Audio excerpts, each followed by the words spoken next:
parti en mer vendredi pour faire une banque d'images et puis pour naviguer dans des conditions de mer et de vent un peu musclées.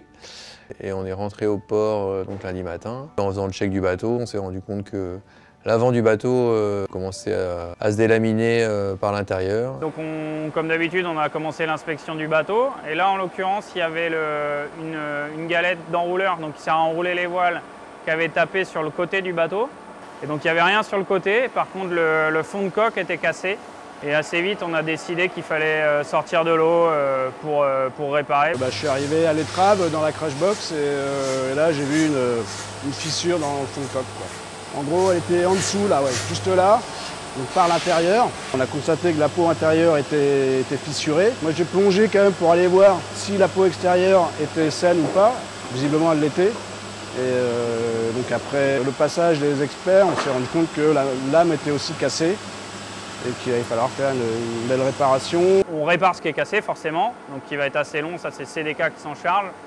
Et après on a réussi à trouver des lots de pièces qui traînaient à droite à gauche, plus Multiplace reconstruit d'autres pièces.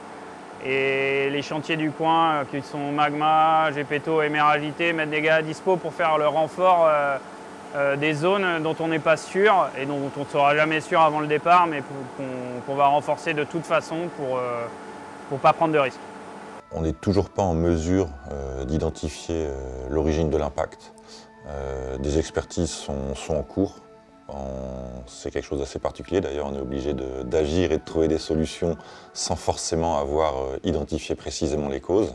C'était super de voir que la réactivité de l'équipe Corum Sailing et puis tout s'est mis en place entre les gens qui ont fait les calculs, les fabricants et le constructeur du bateau. Donc on est vraiment dans le domaine de l'extrême qu'on apprivoise, qu'on découvre et c'est pas si surprenant que ça sur le chemin du développement d'avoir à affronter l'imprévu. Ça fait partie du jeu dans le cadre de projets tels que ceux que nous menons.